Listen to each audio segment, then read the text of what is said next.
तो welcome back traders. आशा करता हूँ आप सभी बहुत अच्छे होंगे। जैसा कि आज मंडे है बट हमारा मार्केट ऑफ है क्योंकि अयोध्या में जो सेरेमनी चल रही है उसके उपलक्ष्य में मार्केट को ऑफ रखा गया है। सबसे पहले बहुत ज्यादा टाइम वेट करने के बाद फाइनली हमारा वो दिन आया है जिसमें फाइनली हमारा मंदिर जो है वो रेडी है। अब आप वहां पे पर्सनली विजिट करने जा सकते हैं। सबसे पहले आप सभी लोगों को जय श्री राम। और आई होप कि चीजें आपके लिए भी आने वाले टाइम में अच्छी होंगी, आप लोग भी विजिट करिए। आज बहुत ज्यादा अच्छा माहौल है पूरे देश में। मैंने सोचा कि कल के लिए आपको थोड़ा सा लेवल्स बता दूं, थोड़ा सा हम लोग डिस्कशन कर लेते हैं और कल मार्केट यहाँ से कहाँ जा सकता है वो डिस्कस कर लेते हैं। साथ में जो रिजल्ट आए हमारे आईसीआईसीआई बैंक के वो भी डिस्कस कर लेते हैं कि उसमें ऐसा क्या है जो कि मार्केट को पॉजिटिव या नेगेटिव इंपैक्ट कर सकता है। ओवरऑल एनालिसिस देख लेंगे। देखिए, अगर सबसे पहले मैं आपसे बात करूं कि यहाँ से मार्केट का सेंटिमेंट क्या है। सेंटिमेंट वाइज मार्केट अभी पॉजिटिव है। क्यों? क्योंकि आप देखेंगे लास्ट टाइम भी फ्राइडे को जब मार्केट क्लोज हो रहा था तो उस समय भी मार्केट ने वापस से बाउंस बैक लिया अपने आप में और मार्केट ने पॉजिटिव में क्लोजिंग दी। आप देखेंगे नेगेटिव कहीं ना कहीं रेड में चल रहा था, रेड में उसने क्लोजिंग दी। बट हमारा जो बैंक निफ्टी है उसने 400 साढ़े 300 400 पॉइंट उसने बाउंस बैक करके मार्केट को क्लोज किया है। मार्केट क्लोज होते होते आपको एक अच्छा बाउंस बैक देखने को मिला था बैंक निफ्टी में। अब यहां से अगर मैं बात कर लूं कि यहां से मार्केट कैसा जा सकता है और रिजल्ट का क्या इंपैक्ट पड़ सकता है। देखिए, जो ओवरऑल आईसीआईसीआई बैंक के रिजल्ट आए हैं वो पॉजिटिव आए हैं। अगर मैं एचडीएफसी बैंक की बात कर लूं तो एचडीएफसी बैंक में जो है वहां पर जो आप कह सकते हैं कि जो रिजल्ट था वो बैलेंस था, पॉजिटिव थी बहुत सारी चीजें। बट जब उसको लास्ट 3-4 ईयर्स या 5 ईयर्स से कंपैरिजन किया गया तो ऐसा देखा गया कि ग्राफ अपसाइड जाते जाते थोड़ा सा डाउन हुआ है। तो उसको मार्केट ने फिर बाद में नेगेटिव ले लिया था। ऑल्दो क्वार्टर बाय क्वार्टर अगर आप देखते तो एचडीएफसी के रिजल्ट अच्छे थे या फिर ईयर वाइज देखते तो अच्छे थे। बट लास्ट 5 ईयर का ट्रेंड से कंपेयर करते तो कहीं ना कहीं इस साल के थोड़ा सा लूज दिख रहा था वहां पर मार्केट। बट अगर उसके कंपैरिजन में मैं आईसीआईसीआई की बात करूं जो आज आया है रिजल्ट यानी कल आया था, उसके कंपैरिजन में इनके आंकड़े काफी अच्छे हैं। आप देख सकते हैं कि हो सकता है क्योंकि मार्केट में एचडीएफसी बैंक हमारा सबसे बड़ा बैंक निफ्टी का सबसे ज्यादा शेयर होल्डर करता है, होल्डिंग करता है। इस वजह से आपको इतना ज्यादा 2000 पॉइंट का फॉल देखने को मिला। अगर एचडीएफसी सबसे बड़ा होने के कारण 2000 पॉइंट का फॉल दिखा सकता है तो आईसीआईसीआई कम से कम आपको 800 से 1000 पॉइंट का तो यहाँ पर अपसाइड मूवमेंट दिखा सकता है। और अगर इतना नहीं भी दिखाएगा तो मैं मान के चल रहा हूं कि 500 से लेके 800 का जो ये रेंज है इतना तो मार्केट को रेंज दिखाना चाहिए। अब आप देखेंगे कि जब मैं आपको डेटास पे दिखाऊंगा तो और रेजिस्टेंस और सपोर्ट दिखाऊंगा तो आप देखेंगे कि जो रेजिस्टेंस और सपोर्ट है वो हर 500-500 पॉइंट के गैप में है। मतलब यदि मार्केट किसी कारणवश 500 के ऊपर निकल जाता है तो डेफिनेटली वो 1000 पॉइंट को भी टच कर देगा बड़ी आसानी से। वहां पर भी मैं आपको ले चलूंगा। यहां से मैंने दो चीजें बताई। पहला, मार्केट में जो है वो पॉजिटिव सेंटिमेंट है। दूसरा, आज जो इतना बड़ा इवेंट हुआ है उससे 25,000 करोड़ टैक्स जो है यूपी गवर्नमेंट को हर साल एज अ टूरिज्म के पॉइंट ऑफ व्यू से मिल सकता है। ये एक बड़ा एस्टिमेशन आरबीआई ने बताया है। साथ में बहुत सारी पॉजिटिव न्यूज चल रही है क्योंकि ये बहुत बड़ा इवेंट है जो वर्ल्ड वाइड लेवल पे कवर किया जा रहा है। आप कह सकते हैं ये अयोध्या में जो भी डेवलपमेंट हो रहा है इसकी वजह से इसमें गवर्नमेंट को भी प्रॉफिट है। वर्ल्ड वाइड जो हमारा जो हम जो मैसेज सेंड कर रहे हैं कि एक टूरिज्म पॉइंट ऑफ व्यू से अपने आप को प्रमोट कर रहे हैं वो भी बहुत ज्यादा अच्छा है। वो तो है ही। साथ में आईसीआईसीआई बैंक का भी रिजल्ट जो है वो कहीं ना कहीं ठीक ठाक या फिर अच्छा, ठीक से थोड़ा सा ऊपर अच्छा कह सकते हैं, ये आया हुआ है। इस वीक में एक्सिस बैंक का भी रिजल्ट आना है। वो देखना होगा कैसा है।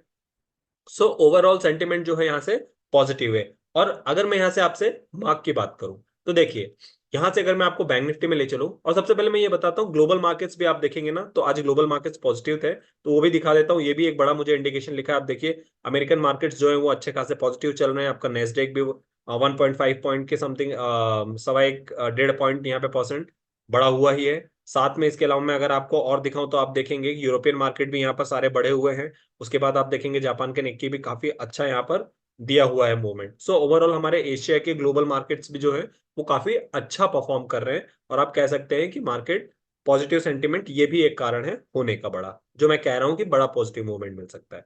देखिए, अगर मैं आपको यहाँ पे डेटास पे ले चलूं और यहाँ पर मैं आपको दिखाऊं तो हमारा मार्केट आप देखेंगे कि 46,000 के आसपास चल रहा है, राइट। अगर मैं एग्जैक्ट आपको दिखाना चाहूँ तो एग्जैक्ट देखेंगे तो हमारा मार्केट 46,058 पे चल रहा है, मतलब ऑलमोस्ट 48,000 46,000 मान लीजिए। हमारा मार्केट यहाँ पे 46,000 चल रहा है, राइट। अगर मैं आपको यहाँ से पुट की साइड दिखाऊं और आपसे पूछूं कि सपोर्ट बताइए मेजर का है तो आप देखेंगे 1,47,000 कॉन्ट्रैक्ट के साथ 46,000 का ही लेवल है जो अपने आप में एक सपोर्ट का काम कर रहा है। यही रीजन है कि मार्केट ने क्लोजिंग इसके ऊपर ही दी है 50 पॉइंट। सिमिलरली यदि मैं आपको यहां से कॉल की साइड दिखाऊं और आपसे पूछूं मेजर रेजिस्टेंस का है तो आप देखेंगे 1,49,000 के कॉन्ट्रैक्ट के साथ ये जो आपका 46,500 का लेवल है, ये पहला जो है ये सपोर्ट की तरह यहाँ पर काम कर रहा है। सो ये आपके मार्केट 46,000 से 46,500 के बीच में बिल्कुल आसानी से मूव कर सकता है, ये हमारा यहाँ से डेटा बता रहा है। अब अगर मैं थोड़े और ब्रॉडर लेवल पर देखूं, सो देखिए क्या होगा यदि मैं आपसे ये पूछूं कि मार्केट 46,000 पर है। अब मान लीजिए आप कहेंगे कि सर आपने बताया कि 46,500 तक मार्केट बड़ी आसानी से जा सकता है क्योंकि यहां पर मेजर रेजिस्टेंस है। अगर मैं आपसे बोलूं कि इस रेजिस्टेंस को मैं तोड़ दूं तो बताइए मार्केट मैक्सिमम कहां तक जा सकता है। तो आप कहेंगे सर इस लेवल को तोड़ने के बाद नेक्स्ट अगर मुझे जो सपोर्ट दिख रहा है वो 1,95,000 ऑलमोस्ट 2 लाख कॉन्ट्रैक्ट के साथ 47,000 पे दिख रहा है। सो यहां से एक चीज तो पता चल रही है कि मार्केट अगर ऊपर आएगा तो कम से कम 500 पॉइंट ऊपर आएगा, और इस 500 पॉइंट को अगर तोड़ देता है तो फिर अगला सपोर्ट उसको अगले 500 पे है। मतलब अपसाइड उसको 1,000 पॉइंट सीधे सीधे जाते हुए दिखाई दे रहे हैं। अब आप कहेंगे सर ये 500 कैसे तोड़ देगा इतनी आसानी से। मैं कहता हूं कि ठीक है आसानी से नहीं तोड़ सकता है, बट आप मान लीजिए कि यदि 400 450 पॉइंट का या 500 पॉइंट का मान लीजिए गैप अप ओपन ही हो जाए तो फिर आप क्या करेंगे। फिर यहां पर आपको क्या लग रहा है जो ये पुट कैरी फॉरवर्ड करके बैठे हैं ये लोग टिकेंगे यहाँ पर? नहीं टिकेंगे। मार्केट अगर किसी कारणवश 400 पॉइंट या उससे ज्यादा गैप अप ओपन हो जाता है तो फिर क्या होगा कि ये जितने बड़े बड़े कॉन्ट्रैक्ट आपको दिख रहे हैं ना जिन्होंने यहाँ पे बड़े प्लेयर्स ने सेल किया है वापस से बाइंग चालू कर देंगे, और उसके बाद फिर ये अगला 500 आपको जाते हुए बहुत ही आसानी से दिखाई देगा। सो ऐसा ओवरऑल सिनेरियो बनता हुआ दिख रहा है क्योंकि एक बड़ा इवेंट हुआ है, बैंक का न्यूज भी आया है, तो मार्केट या तो बड़ा गैप अप ओपन होगा या बड़ा गैप डाउन ओपन होगा। दोनों में से किसी एक साइड आपको फॉल देखने को जरूर मिलेगा, चाहे अप साइड अच्छा ट्रेंड देखने को मिले चाहे डाउन साइड आपको फॉल देखने को मिले।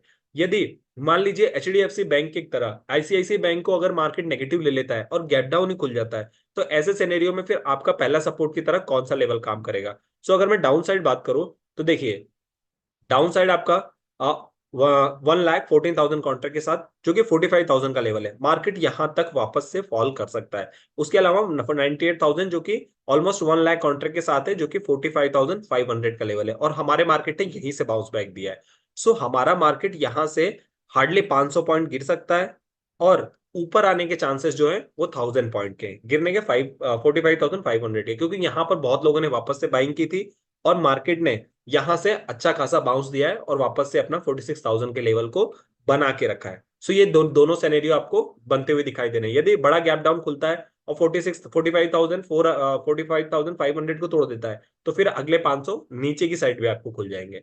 बट क्योंकि अभी मार्केट पॉजिटिव है, थोड़ा सा सेंटिमेंट पॉजिटिव है, कोशिश कीजिए पुट को अवॉइड कीजिए और कॉल की साइड ध्यान दीजिए। आपको ग्लोबल सेंटिमेंट भी पॉजिटिव दिख रहे हैं, ग्लोबल मार्केट्स भी पॉजिटिव दिख रहे हैं, हमारे डेवलपमेंट भी पॉजिटिव हो रही है। सो मुझे ऐसा लगता है ओवरऑल कि मार्केट कल के दिन पॉजिटिव रह सकता है। उसके बाद फिर नेक्स्ट वीक में जो है वो आपके बजट जो है फैब में वो फैब के स्टार्टिंग में आने के चालू हो जाएंगे तो मार्केट उसमें भी थोड़ा सा शूट कर सकता है। सो ओवरऑल जो मुझे आगे का सेंटिमेंट दिख रहा है वो अगले 15 दिन बुलिश व्यू का दिख रहा है। सो देखना होगा कि बजट में क्या पेश करते हैं, क्या होता है, कौन सा सेक्टर में ज्यादा बाउंस मिलता है, उसके अकॉर्डिंग बैंक निफ्टी ज्यादा अच्छा परफॉर्म करता है कि निफ्टी ज्यादा, क्योंकि बैंक निफ्टी हमारा ऑलरेडी ओवरबॉट हो चुका था जो कि एक बार फॉल कर चुका है। अब वापस से जो फ्रेश पोजीशन बन रही है वो अच्छी पोजीशन बन रही है, फ्यूचर्स में बन रही है। तो यहां से जो है अगले 15 दिन कम से कम मुझे ऐसा लगता है कि मार्केट में अप एंड डाउन ज्यादा रहेंगे, उसमें भी बुलिश साइड अगर आपका व्यू है तो थोड़ा सा फ्रूटफुल हो सकता है। बट मैं फिर कह रहा हूँ आप अपने अकॉर्डिंग एनालिसिस कीजिए। मार्केट है, एक न्यूज मार्केट को पूरा फ्लैक्चुएट कर देती है, क्योंकि यहाँ पर फ्यूचर बाइंग फ्यूचर ट्रेडिंग बहुत कम लोग करते हैं, ऑप्शन ट्रेडिंग ज्यादा लोग करते हैं। सो ऑप्शन ट्रेडिंग में क्या होता है कि 1 और 2 दिन में ही हमें यहाँ पर मूव चाहिए होता है। फ्यूचर में तो हम वेट कर सकते हैं 1 महीने 2 महीने 3 महीने, बट ऑप्शन में 3 दिन 4 दिन बाद क्या होने वाला है उससे हमें कोई लेना देना नहीं है। हमें तो सेम डे या फिर उसके नेक्स्ट डे मूवमेंट चाहिए और हमें अपना प्रॉफिट लेके मार्केट से निकलना है। सो बहुत ज्यादा भी आप उस चीज पे मत देखा करिए कि अगर लॉन्ग टर्म पॉजिटिव है तो आपको पॉजिटिव चलना है। आपका जिस दिन लग रहा है कि मार्केट में आज नेगेटिव सेंटीमेंट है, ज्यादातर बियर्स अगर हावी है, सो आप बेयर्स की साइड जाइए, पुट के साइड जाइए, डेटा जो बोल रहा है वो जाइए, ग्राफ जो बोल रहा है आपका वो जाइए। आई होप चीजें आपको समझ में आई होंगी। जो डेटा और सेंटिमेंट दिखा मुझे ऐसा लगा कि कल के लिए मार्केट पॉजिटिव रह सकता है। So be ready for that. आशा करता हूं आपको चीजें समझ में आई होंगी। Do like and subscribe to my channel अगर आप न्यू हैं। मिलते हैं अपने अगले डिस्कशन में, तब तक के लिए साइनिंग ऑफ।